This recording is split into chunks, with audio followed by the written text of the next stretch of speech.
और अब बात तीन बड़ी खबरों की। प्रदेश में आज तीन अलग अलग जिलों में हंगामे की तस्वीर देखने को मिली।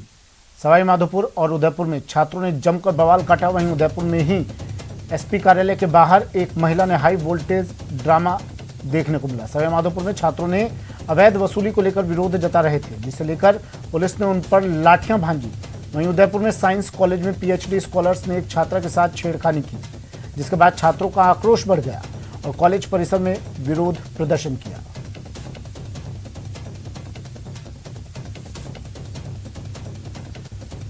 सबसे पहले ये तस्वीरें देखिए, सवाई माधोपुर की तस्वीरें हैं। सवाई माधोपुर कलेक्ट्रेट पर जमवाय और महाराजा कॉलेज के छात्र जमकर प्रदर्शन कर रहे थे। आंदोलन बढ़ता देख कलेक्ट्रेट पर पुलिस ने छात्रों पर लाठियां बरसाई और छात्रों की बेरहमी से पिटाई की। इस दौरान पुलिस ने कई छात्रों को हिरासत में लिया। जानकारी के मुताबिक अवैध वसूली के खिलाफ जमवाय कॉलेज और महाराजा हमीर कॉलेज के छात्र कलेक्ट्रेट पर प्रदर्शन कर रहे थे।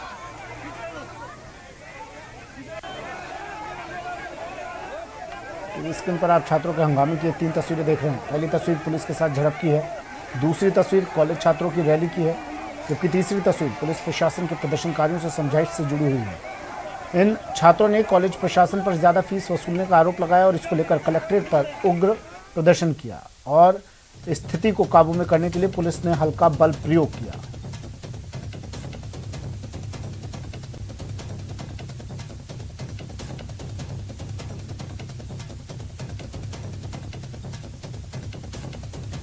तीन तस्वीरें टीवी स्क्रीन पर। पुलिस से झड़प, सड़क पर संग्राम और समझाइश की कोशिश।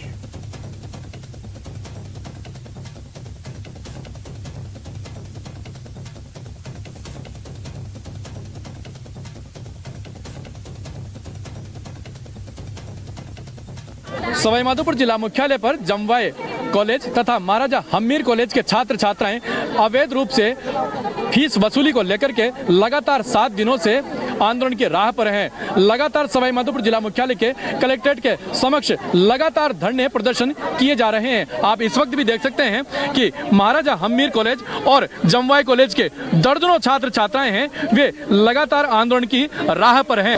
हमसे प्रैक्टिकल फीसों की वैसे ही मतलब 5-5 हजार रुपए ले रहे हैं, 5-5 हजार रुपए ले रहे हैं उसके तो, और किट के बिना काम की 100 रुपए की ड्रेस होती है उसके 3 हजार रुपए लेते हैं।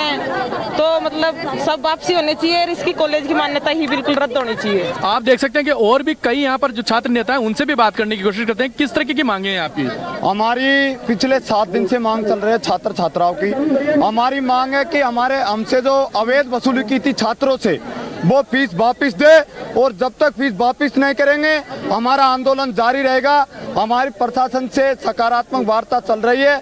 अगर कुछ मिनटों में अगर हमारे पक्ष में फैसला नहीं आता है तो हम उग्र आंदोलन करेंगे। किस किस तरीके की अवैध रूप से फीस वसूली है? सर, एक तो जो प्रैक्टिकल की फीस पहले ले जा चुकी वो अभी दोबारा मांग रहे हैं, और जो इनकी ड्रेसें हैं वो किट के नाम पे 5,000 रुपए बच रही है, जिसमें इनको एक तो बैग और एक जो ड्रेस दी जाएगी 5,000 रुपए ले जा रहे हैं हर साल। और इनसे खेल कूद के नाम पे पैसे लिए जाते हैं। इनके कॉलेज के अंदर ग्राउंड ही नहीं है, खेल कूद के किस बात के इनसे पैसे लिए जा रहे हैं स्पोर्ट के लिए। छात्र छात्राओं का कहना है कि जब तक उनकी मांगे पूरी नहीं मानी जाती है तब तक यह आंदोलन लगातार जारी रहेगा। गिरिराज शर्मा, न्यूज़ 18, सवाई माधोपुर। और अब बात उदयपुर की, जहां साइंस कॉलेज में आज जमकर हंगामा खड़ा हो गया। दरअसल कॉलेज में पढ़ाने वाले पीएचडी स्कॉलर्स ने एक छात्रा के साथ छेड़खानी की। ये बात कॉलेज के छात्रों को पता चली तो आक्रोश और बढ़ गया और आक्रोशित छात्र बड़ी संख्या में कॉलेज परिसर में जमा हो गए और जमकर विरोध प्रदर्शन करने लगे। मामले को बढ़ता देख भोपालपुरा थाना पुलिस भी मौके पर पहुंची। छात्र नेता चिराग चौधरी के नेतृत्व में छात्र छात्राओं ने जमकर नारेबाजी की और रिसर्च स्कॉलर्स के खिलाफ कार्रवाई करने के साथ उसे हटाने की मांग की। छात्र नेता चिराग चौधरी के मुताबिक स्कॉलर्स ने एक छात्रा को अकेले में मिलने जैसे मैसेज किए, जिसके चलते स्टूडेंट्स में आक्रोश बढ़ गया है।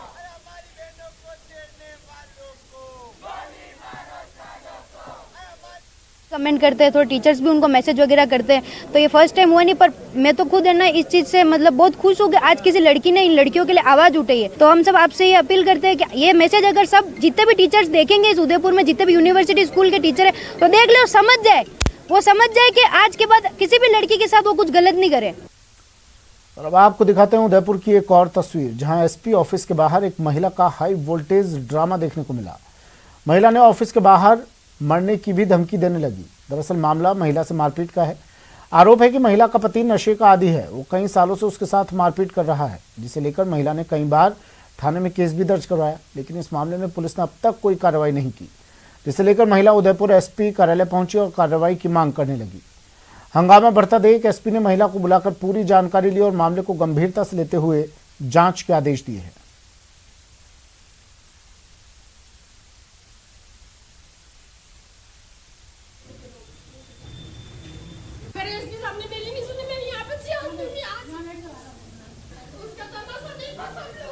बात खाद की मारामारी की।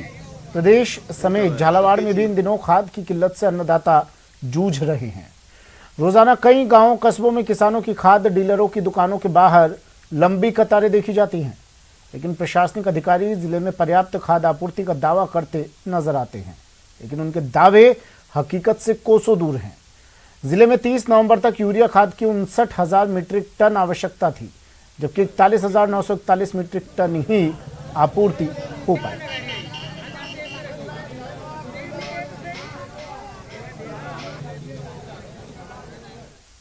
उठानी पड़ती है। पूर्व में भी जब सरकार रही तो व्यवस्थित तरीके से कितनी अपन को झालावाड़ में डिमांड है उसके अनुरूप अपन को पहले से ही सहकारी के माध्यम से स्टोरेज करना पड़ता है। सहकारी वाले चूंकि उनका बजट ब्याज लगता है इसलिए वो कराना नहीं चाहते। उस ब्याज उनका ब्याज नहीं लगे, उनकी ब्याज की पूर्ति सरकार को करनी चाहिए, ताकि पहले किसानों के सहकारी के माध्यम से सब गोदाम फुल होते तो अभी स्थिति नहीं बनती। दूसरी सख्ती बरतनी चाहिए, जितनी भी अपने मध्य प्रदेश की सीमा है उनको सील करना चाहिए, स्पेशल टीम लगाना चाहिए। तो कब से खड़े हो आप? सुबह का 7 बजे। क्या खाद नहीं मिल रहा आपको? कितने दिन से ऐसे लाइनों में खड़े हो? कितना दिन रोज की लगी लाइन में? 3 घंटा हो गया मेरे को, फिर भी नंबर नहीं आ रहा। क्या मतलब क्या खाद का आधा कर दिया, उन्होंने बोला 5 बजे की, तो 5 बजे नंबर आ गया। मैंने तो रख तो लो।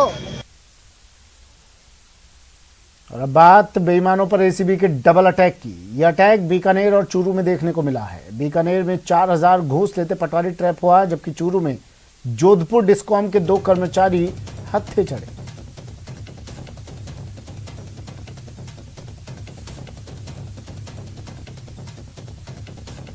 सबसे पहले बात चूरू की कर लेते हैं। चूरू में एसीबी की बड़ी कार्रवाई। जोधपुर डिस्कॉम में एसीबी ने कार्रवाई की। 20,000 की रिश्वत के साथ 2 लोगों को गिरफ्तार किया।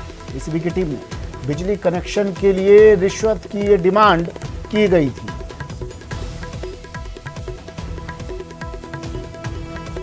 जोधपुर डिस्कॉम के 2 कर्मचारियों को गिरफ्तार किया गया है। चूरू में घूसखोर ट्रैप, एसीबी के हत्थे चढ़े जोधपुर डिस्कॉम के 2 कर्मचारी।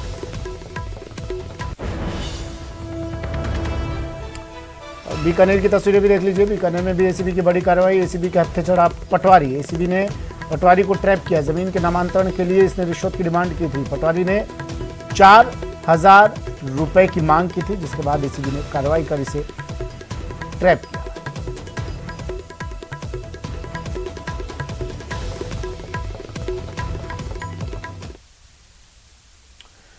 अब बात अजमेर की, जहां एक रात में 15 दुकानों में चोरी हो गई। चोरी की वारदात रामगंज थाना क्षेत्र के प्रमुख बाजार में हुई, जहां बने 2 बड़े शॉपिंग कॉम्प्लेक्स में बीती रात चोरों ने पहले सेंधमारी की, फिर 15 दुकानों के ताले तोड़कर बड़ी वारदात को अंजाम दे दिया।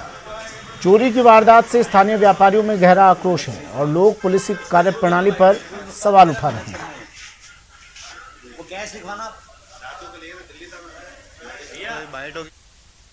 रामगंज के मेन बड़े बड़े 2 कॉम्प्लेक्स हैं, अरिहंत कॉम्प्लेक्स और मातोश्री मार्केट। इन जगह से कुल मिला के 12 से 14 दुकानों के ताले तोड़े गए हैं और जितना सीसीटीवी कैमरे में दिखा है 4-5 लोगों की टोली आई थी और वो ताले तोड़ के चुपचाप चोरी करके आराम से पैदल जाते हुए उसमें दिख रही है। पुलिस को इन्फॉर्म कर दिया है, लेकिन ये बड़ी सोचने की बात है कि रात को 1-2 बजे यदि 4-5 लोगों की टोली आती है और खुले में ताले तोड़ के, और जो कि मेन मार्केट में ये सारी दुकानें हैं, और उनका शटर तोड़ने में समय लगना, उसके बाद अंदर जाना, ऐसे में क्या पुलिस की मुस्तैदी कहाँ गई? पुलिस क्या कर रही थी?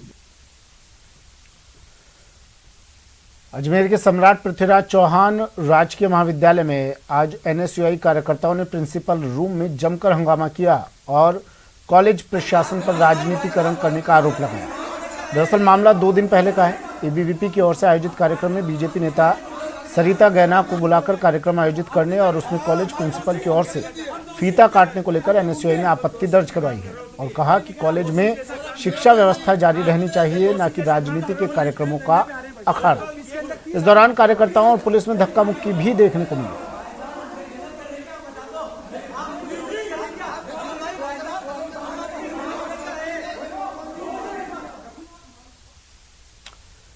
तीन साल में कांग्रेस सरकार के कितने वादे पूरे हुए, कितने होंगे अगले साल पूरे?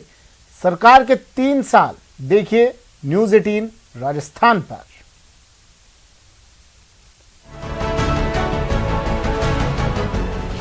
महामारी से लड़ाई, सियासी मकड़जाल, विपक्ष के हमले, भीतर का बवाल, काम आया जादू या गवर्नेंस का कमाल, कितने वादे पूरे, कितने होंगे अगले साल?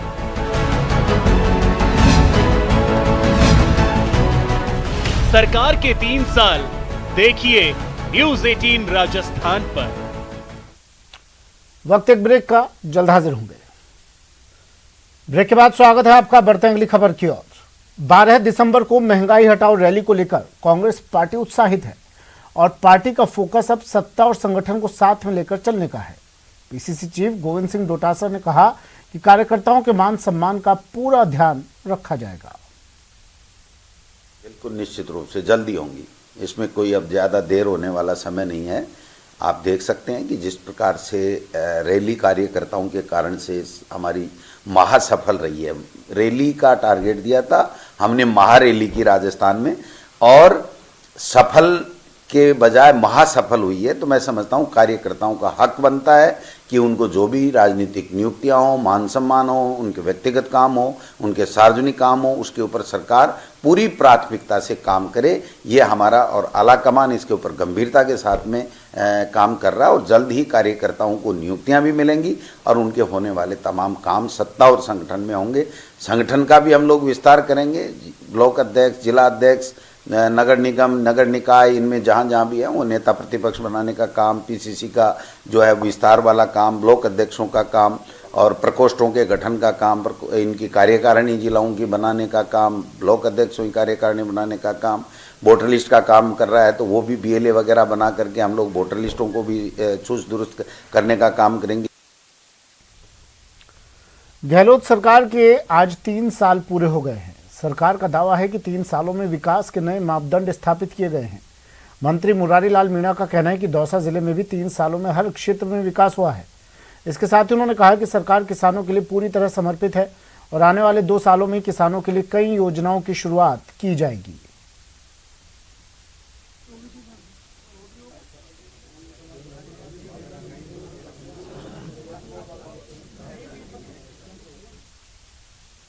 सरकार को 3 वर्ष पूर्ण हो चुके हैं और जो प्रदेश की सरकार है वो 3 वर्ष का लेखा जोखा पेश करने के लिए विभिन्न जिलों में कार्यक्रम भी आयोजित किए जा रहे हैं और प्रभारी मंत्री भी जा रहे हैं। हमारे साथ प्रदेश सरकार के कृषि विपणन राज्य मंत्री मुरारी लाल मीणा हैं। हम इनसे बात करते हैं। सरकार के 3 साल पूरे हो चुके हैं। आपके विधानसभा क्षेत्र की बात करें और सरकार की बात करें तो क्या उपलब्धियाँ रही जो आप जनता के सामने रखोगे? तो पहले तो जो भी हमारे चुनावी घोषणा पत्र थे, करीब 70% चुनावी घोषणा पत्र 3 सालों के अंदर अंदर करीब पूरे हो गए और कई फ्लैगशिप की योजनाएं हमारे प्रदेश में लागू हुई। सबसे बड़ा जो एक महामारी का काल था, कोरोना काल, उसमें मैनेजमेंट सबसे अच्छा हमारी सरकार का रहा। जहां तक हमारे ज़िले का सवाल है, यहाँ भी बहुत से ऐसे काम हुए जो जिनकी लंबे समय से इंतज़ार थी। कई कॉलेज पूरे प्रदेश के अंदर करीब 123 कॉलेज खुले, लेकिन दौसा जिले में भी नांगराजा तान में कॉलेज, अपने सिकरा में कॉलेज, सिकंदरा कॉलेज, बांदुकी बसवा में कॉलेज। इसके अलावा पंचायत राज मंत्री थे सचिन जी पायलट, तो हमारे यहाँ 6 पंचायत समिति हुआ करती थी। 5 नई पंचायत समिति छोटे जिले में बनी, बहुत सी ग्राम पंचायतें बनी और मैं समझता हूँ कि जो भी बड़े काम माननीय मुख्यमंत्री महोदय से हम लोगों ने मांगे वो सब मिले। और दौसा जिले को बड़े तोहफे जो सबसे मानता हूँ, एक तो मेडिकल कॉलेज का ये बहुत बड़ी उपलब्धि है जिसकी मैं समझता हूँ लोग कल्पना में नहीं करते थे। और बहुत बड़ी समस्या एक पानी की दौसा जिले की थी, उसके लिए भी स्टेट फंड से 2100 करोड़ रुपए तो ईसदा डैम के लिए और 4258 करोड़ रुपए उसके डिस्ट्रीब्यूशन सिस्टम के लिए स्वीकृत किए और उसका काम बहुत तेज़ी से चल रहा है और जो मैं समझता हूँ कि आने वाले टाइम में इस समस्या का बड़ा समाधान होगा। इसके साथ में दौसा जिले के लिए इंडस्ट्रियल कॉरिडोर है, एसडीओ जो भी बहुत बड़ा है, इंडस्ट्री विभाग के द्वारा एसडीओ ऑफिस पे नांगल है और रामगढ़ है, वहाँ पे अपना एसडीओ ऑफिस बने। इस प्रकार मैं समझता हूँ कि ऐतिहासिक काम हमने 3 साल के अंदर करे हैं। साथ ही जो कृषि विपणन मंत्री कहना है कि जो प्रदेश की मंडियां हैं उनका डेवलप होगा, फूड प्रोसेसिंग यूनिटें लगेंगी और जो खेती है उसको रोजगार मुखी बनाया जाएगा। आशीष, गहलोत सरकार के 3 साल पूरा होने के मौके पर बीजेपी प्रदेशाध्यक्ष सतीश पूनिया ने इसे अब तक की सबसे भ्रष्ट और नाकारा सरकार करार दिया। पत्रकारों से बातचीत में पूनिया ने कहा कि सीएम 3 साल में अपनी कुर्सी बचाने में ही व्यस्त रहे, जनता को भगवान भरोसे छोड़ दिया गया। मुझे लग रहा है कि मेरी नजर में इतिहास की अब तक की सबसे नकारा, निकम्मी, भ्रष्ट, अराजक सरकार है, जिसको उत्सव का और जश्न मनाने का कोई अधिकार नहीं है। और इसके भी तार्किक कारण है। मैं 90 से राजनीति में हूं, लेकिन राजस्थान की इस तरीके की दुर्दशा कभी नहीं देखी। और जो बातें इन्होंने कही, उन बातों पर या तो फैसले वापस लेने पड़े या वो फैसले सरकार की मर्जी से जनता के खिलाफ थे। उदाहरण के तौर पर जब हम बात करते हैं कुछ कोर इश्यूज की, कुछ प्रमुख मुद्दों की, सबसे पहला मुद्दा है किसानों की कर्जा माफी। और ये हमने नहीं कहा, जनता ने मांग नहीं की, ये कांग्रेस ने स्व प्रेरित होके राहुल गांधी जी के श्रीमुख से कहलवाया कि 10 तक गिनती गिनेंगे और राजस्थान के सभी किसानों का पूरा कर्जा। पंचायत चुनाव का कल तीसरा चरण है। कल 3 जिलों श्रीगंगानगर, करौली, बाना में पंचायत चुनाव के लिए मतदान होंगे।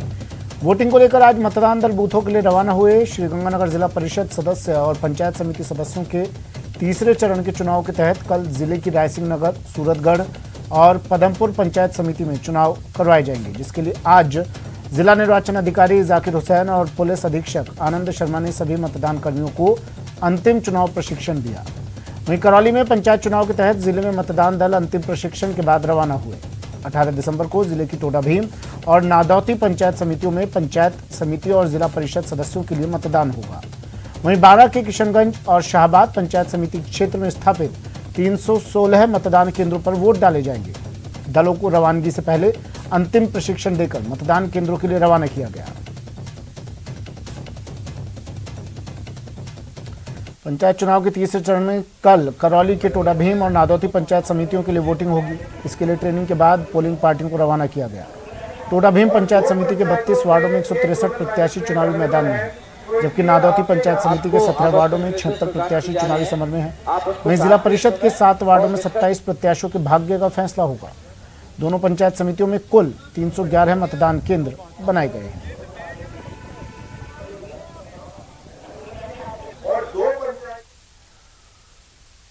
और अब बात टीके में गड़बड़ झाले की। टीका लगाने गया तो पता चला कि टीका लग चुका है।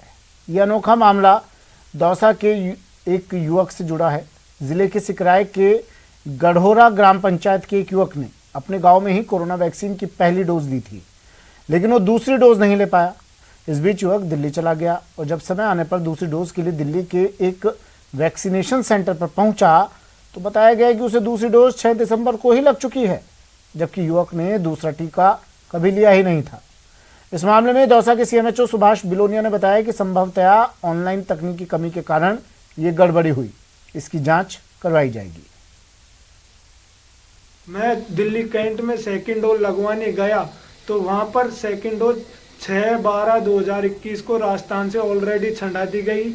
मैं 6/12/2021 को दिल्ली कैंट में ड्यूटी पर था, तो इस कारण मुझे सेकेंड डोज लगवाने की वो है, तो मुझे सेकेंड डोज लगवाई जाए तो दोषियों के खिलाफ कार्रवाई की जाए। इसमें इस प्रकरण में मैंने जानकारी ली है, तो उनको सॉफ्टवेयर में उनके वो मोबाइल नंबर से सॉफ्टवेयर में कुछ तकनीकी वजह से उनके हो गया, तो उसको रिकॉर्ड इसको मैं दिखवाता हूँ देखिए क्या खामियाँ रही और किस लेवल पे हुई है, और ऐसे खामियाँ ना हो इसके लिए पूरा प्रयास किया जाए। फिलहाल इतना ही, दीजिए इजाजत, नमस्कार।